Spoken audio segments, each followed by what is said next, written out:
This is Phil Wooley, and once again, you're in KNVC 95.1 FM, Carson City. We had a little technical difficulty, as you would expect for a first show. First day? Oh my gosh. First few seconds into it, even. It's Blooper awesome. day. So, to reintroduce ourselves, my name is Phil Wooley, and this here is CJ Gueldner. Hey, how are you folks? Thank you for listening to our very first show of the Carson Rural Communities. And the purpose of our radio segment is to bring the community together. We're going to be talking about the growth of Lyon County, Storey County, Carson City area, Douglas County, and we'll even go as far as the Churchill County area. And so we just want to hear from the community. We want to find out what you want to see come into your area. And we're also going to let you know what's coming into the area. We're also looking for some ambassadors for the area to talk to us and let us know what they're thinking about in their community. So those ambassadors, all we need is your name and your phone number, and you can text that to 775-400-1151, or you can send me an email at cj@thatgirlcj.com. And I just wanted to let you know, KNVC is a nonprofit community radio station, so we're not allowed to talk about politics or religion, so I thought I'd get that out of the way now. But we can always have a commissioner or trustee to one of the nonprofits come out and chit-chat with us to tell us what's going on in the area. So with that being said, Phil, did you know that there's a new place called Jaime Cafe and Lost Soul Saloon? Lost Soul. I know, isn't it kind of cool? It's Lost Soul, SEOUL, and it's in Virginia City. So, and it just opened up in the last 2 weeks, I believe. So, what kind of food do they serve there? Chinese food. Of course. Yes, and Korean food as well. And so they have the cafe side and they have the saloon side. So we have to go visit them. So we should do that. Let's do it. Oh, yeah, definitely. And then I wanted to also tell the folks that, you know, with the growth that's going on, there's a Four Corners Coffee and More in Silver Springs. It's called the Four Corners, but that's for those who've lived here for a while. Yes, it used to be Four Corners. So now I guess you would say Four Circles? Yes. So it's right at the roundabout in Silver Springs. What's that? Oh, the big fancy roundabout. Oh, yeah.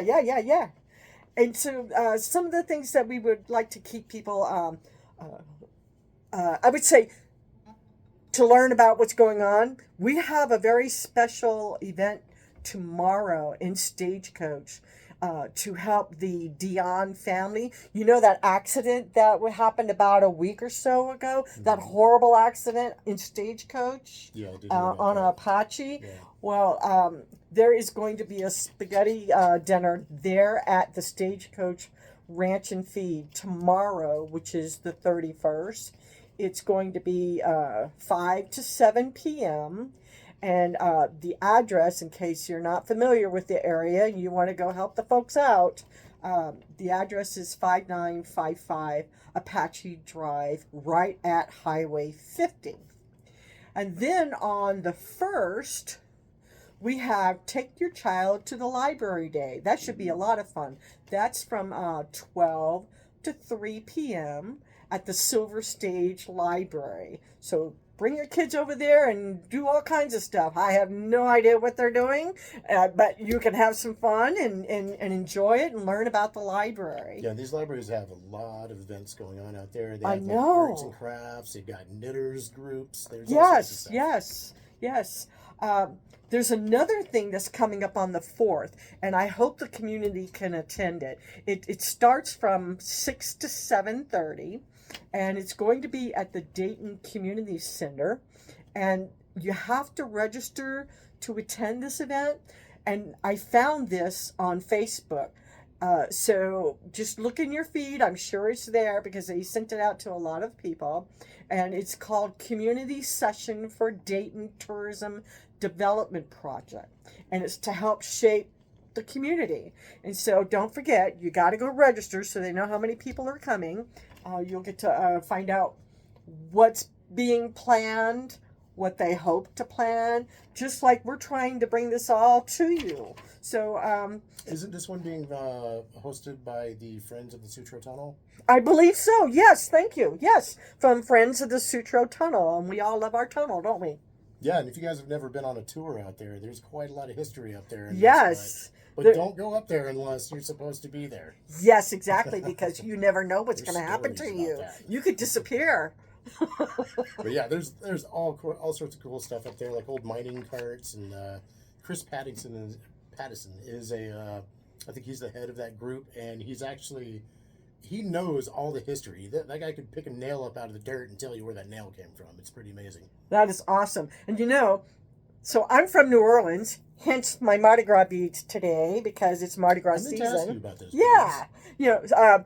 So I'm from New Orleans, and when I tell my family and friends in New Orleans that the Sutro Tunnel and the Comstock Lode both helped build San Francisco as well as New Orleans and a couple of other areas, what's the Comstock Lode? What's the Sutro Tunnel? And then I have to go into the historical spiel about how long it's been here, and it's very, very interesting to learn every single year when you go to the Sutro Tunnel when they do their annual fundraiser. There's always something new that you learn about it, and it's just so awesome. And there's been a lot of work done on it already. Yeah, it's amazing all the woodwork they've got done inside the tunnel as they're rebuilding the tunnel itself. Yes. Which I think back in the 60s, I think it caught fire because it had a bunch of hippies hanging out in there. And yeah, I think fire. so. Yeah. So one of the things I wanted to talk to you about is how the community is growing. We know that there are two lights coming on, going to be installed in 2026, right by Maverick. And where was the other location? The other one I think is at the intersection of 6 Mile and Highway 50. There's been a lot of accidents. Yeah, there's a lot of accidents almost on a daily basis, and I live kind of high up from the Dayton area, and at nighttime, I can't see it in the daytime, but at nighttime, I can't tell you how many flashing lights of fire trucks and police trucks and things because of the accidents. I can see that, and so it's kind of scary to realize how many accidents we're having. So I hope these lights will help with kind of deter some of this that's going on. I think it really will, because I actually live on 6 Mile, and I've been turning on those intersections for like 20 years, and especially if you got to take a left at either one of those intersections. Oh, yes. You're either going to be sitting there for a while being very patient, or you're going to get impatient and take a risk to make that left. Yes. And there's no merging lanes, there's no lights, there's nothing there. Right. And traffic is, the miles per hour there is 60, which means everybody's going 80. Yes, exactly. And so, yeah, I'm glad as a resident there, I'm glad to see the lights coming in there, even if it is going to slow down 50, which I know that some people have a problem with, and I understand, but this is for safety. Right, exactly. And so, Mound House, what's going on in Mound House? Well, let's see. Well, they still don't have their community center, I can tell you that. Okay, so no community center yet, but I think it's still being worked on, isn't it? No. It's not being discussed. Honestly, I haven't kept track of what the latest, has been on where the money's going there, but I know that they are in need of a new community center out there. At one point in time, I think that it was budgeted for over $1 million for that place, and then eventually the money just started kind of getting shifted into other parts of the county. Yeah, that does happen. I guess I don't know how the funding works or anything like that. But yeah, I'm just being careful not to be political. Yes, exactly. I have opinions. Yeah, and so some of the things that we also want to let you know is that we're going to have one of our Lyon County commissioners come and visit us on the 13th, I think it is. February the 13th is a Thursday, and he's going to give us a little update of what's going on in the area and what they're planning to work on. Always water is an issue, so we'll see what the commissioner has to say for us. You know, maybe That's exciting. give us some enlightenment. Now, just so that you know, Phil lives on the Lyon County side of Dayton. I do. And I live on the Storey side. And it's just like a small little piece of the pie. But we're still part of Dayton. Right. And yeah, so we want to really keep everyone apprised. Yeah, and where I live, I mean, I can throw a rock to Storey County. Yeah. You know. Yeah, exactly. I'm And not I could on throw a the rock at his house. So anyway, but yeah, so the whole idea that we did this was we don't have a news station in Dayton or Storey or anywhere around there. And I just thought it was time that the community was a little bit more aware of what's going on. A lot of people are concerned. Building is really starting to take off. We have the new Traditions subdivision, and I did not know that people are already living in the subdivision. I did not know until I went to do a notary job out there. I'm a notary public. My kids have been public. enjoying those streets to longboard on ever since they had them paved. So Yeah. I Yes. get updates every once in a while. The new places popping up and people Yeah. moving in. Yeah. But with that being done and the growth coming in, you know what's going away? What's going away? Access to ATV riding. I just noticed that today, and coming back down at the fork at 6 Mile Canyon, that around by the substation, the utility substation, everything is fenced off, so you can't do your ATVs. That's been fenced off for a couple months now. Yep. And oh man, see, that used to be my little escape route. I would go off at 6 Mile and hit those trails. And I would go out with Desert Pigs. That's where Desert Pigs really started out there with the cleanups, which I can say because we're a nonprofit. Yeah. And I mean, we took care of that land for a long time because it was used as public roads for ATVs and said, but it was private property. We knew eventually it would get developed, and now is that time. You know, they're starting to fence it off and putting their little markers up everywhere, and running out all of us hooligans that are out there. So we used to take that little back road to the dump to bring all of our stuff. That's what I did. Once a year, maybe. All the big stuff. Twice a week. Yeah. So once a year we do it, and it's like, oh my gosh, it's not there anymore. What do we do? Now I have concern about if you have something large on your pickup truck or your trailer and you're trying to drive it. Highway 50. Yep. And I've always done that. Yeah, so. I didn't even realize that property beside that power station was even like a property. I thought it was like an easement, so I was surprised to see the fencing go up. Surprise. No, I definitely have felt the pain of seeing the trails get shut down and houses going up, but I understand why that needs to happen too. So, I mean, I'm a little angry about it, but, just for selfish reasons. Yeah, okay. Me too. My trails. Me too. It was so much easier. You actually felt a little bit safer driving there on that road versus Highway 50. You had a full truckload. So, yeah.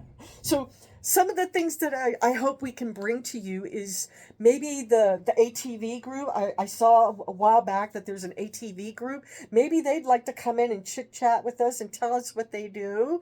I know we have some very active Jeep groups around. Yes, there's a Jeep group also. They've helped us out with the cleanups and stuff. They went with us to Bert's cabin recently. And that's a great way to meet and greet people. Oh yeah. We're also going to do something, although it won't be on our day that we're here, but we want to talk about Pie Day and see what kind of pie you're going to have. We're talking Pie Day. That's on March 14th. And we have our radio segment on March 13th. And Phil is going to arrange a KNVC blood drive, hopefully in the spring. Maybe we could get in a few bands and have a fun time. Yeah, we will park a bus out there and we will fill it up. Yes, great, excellent. Another thing that we plan to talk about, and it's a seasonal thing, is the preparation for farmers markets. We still have quite a few mini farms in the area, as well as the larger farms coming from California that come to our farmers markets. And I'm going to have someone here to talk to you about the producer certification, quite a few different things that help with the farmers market. You know, I've been involved with farmers markets probably since I think 2006 or 2007, and I have that Facebook page for the farmers markets and the cottage food people, and it's farmers markets in Nevada. And so I've been doing that for years and years and years, and it's a great resource. I believe that we'll also have some information about the Carson City growth. I'm sorry I can't remember it because I got distracted while I was at my house doing a class. There are a couple of businesses coming into the Carson City area, and we were just joking just the other day. It's like Carson City and Mount House, they're pretty much melded together already at this point. It's like as soon as you leave Carson City, boom, you're right there in the Mount House area, and things are starting to grow there as well. We're going to talk about that truck stop. I can tell you, a truck stop is coming. I can tell you, there's a restaurant coming, but maybe one of our commissioners will enlighten us more as to what exactly is coming in. You know, some people have mentioned a Maverick, some people mentioned a 7-Eleven, but really, what is actually coming in? You know, so that's good. And then I heard that there is another business coming in that they're getting ready to break ground. One of the other things we want to do for those who are new to the area, they probably don't even know how to get to their Lyon County departmental places online. So we'll have a little segment about how you can find the assessor's information. That's kind of important if you want to know what's around you. Let's see, there'll be how you can find those property records, things like that. Because a lot of people, they're not sure. How do you even see what's been recorded on their own property? Yeah, I'm definitely bringing my notebook that day.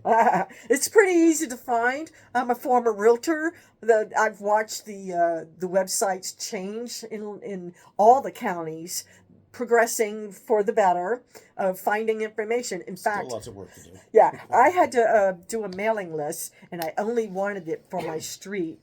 And so I was trying to contact some of those places that will give you a mailing list. They refused to do the street, and they wanted to cost like, I think it was like $300. It's like, no, I just want my street so I can let my neighborhood know what's going on. Yeah, so I ended up doing it. I'm a pro now. I ended up doing it myself. So I went on to the Lyon County, and again, certain portions of my street alone are Lyon County, and a certain portion is Storey County. So I had to go to both counties, and it would be great in the ideal world if they were all uniform, but it's not. And so I had to go to different places to make sure I had the mailing list right, had the street address, had the name correct, and then you have to clean up the name. But I was relying on someone else to do that for me, and I ended up doing it myself, and I'm so glad I did, because I got exactly what I wanted. Took a little time, but I got it. Sometimes it's the best way to do things. Yeah, exactly.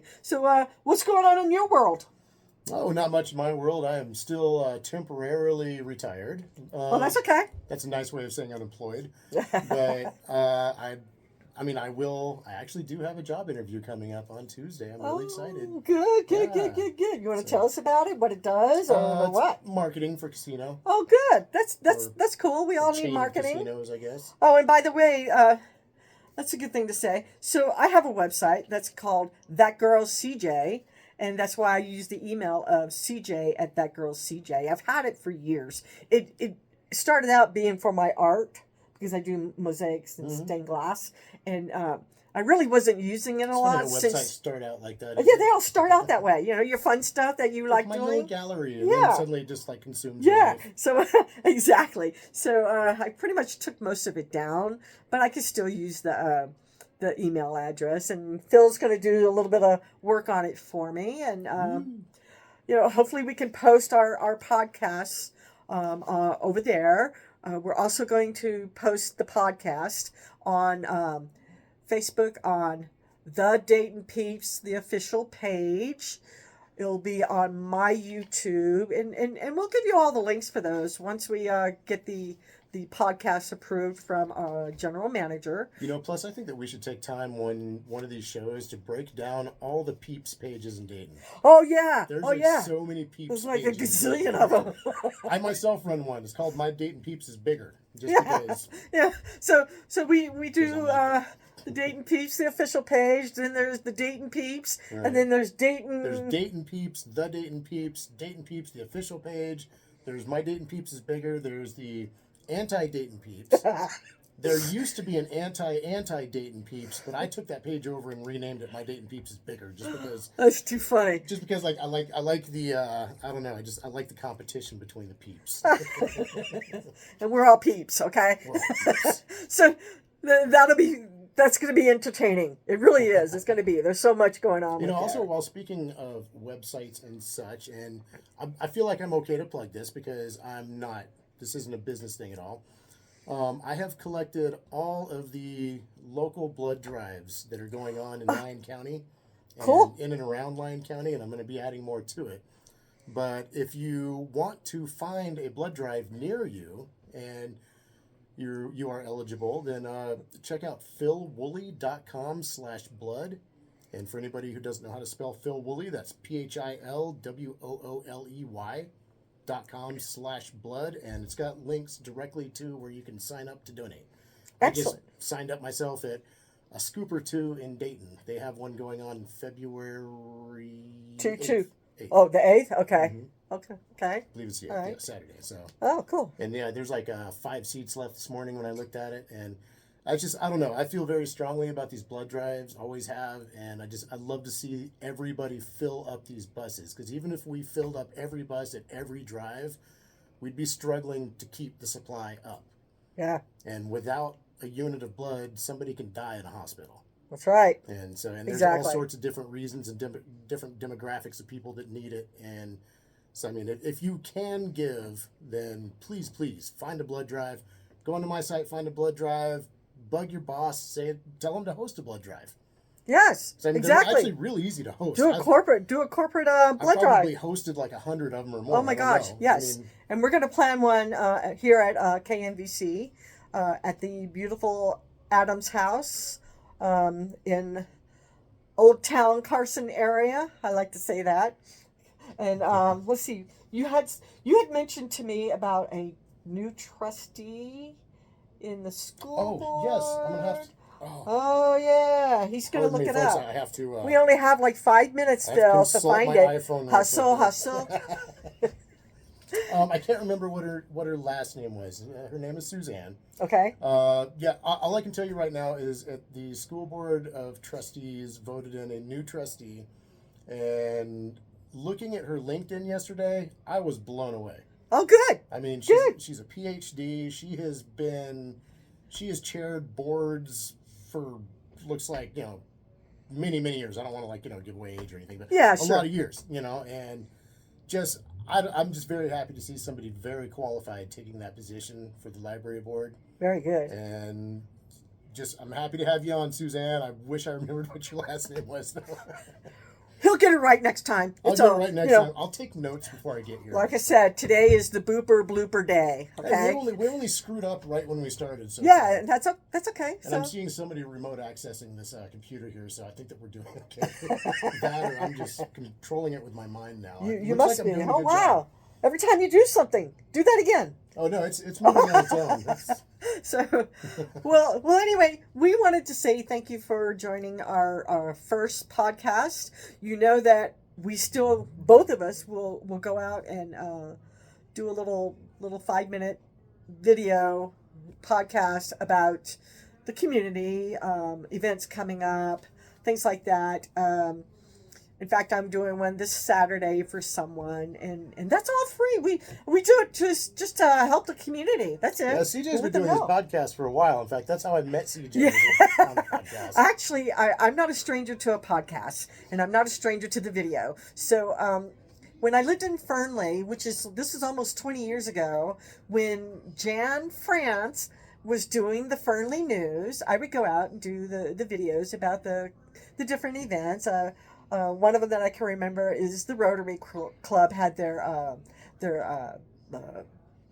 golf tournament out there. That was one of them, and I probably did about 30 or 40 of them because I can only do so much when you're working full time. So, but yeah, so I've been doing that for quite some time. I would just hand it over to Jan, and she would make them look pretty, and then we'd upload them, and that kept the community updated as well as to some of the things that are coming in. And so thank you again. So tune in every Thursday starting at 12. Put on your calendar on the 13th that Commissioner John Casanelli from Lyon County is going to come and talk to us. And since it's lunchtime, I think we should break the rules of the radio station. We should sit in here and eat like these sloppy sandwiches while we're talking. I'm sorry, I already ate. I didn't want to do that. We'll be better prepared next time. All righty, so we have about 1 minute to go. So thank you again for tuning in to KNVC 95.1 FM, Carson City. Also, keep in mind that this is a non-profit organization, so if you want to donate, go to knvc.org/donate. Great. And then, Monica's sitting over here in the background. She's our savior. Monica Marcinko. She came over and kind of helped us out for this first day. Oh, she totally bailed us out, man. We were crashing and burning as soon as we got off the runway, man. Yes. So, all righty. Well, thank you very much, everyone. Come back and see us. Toodles. Toodles.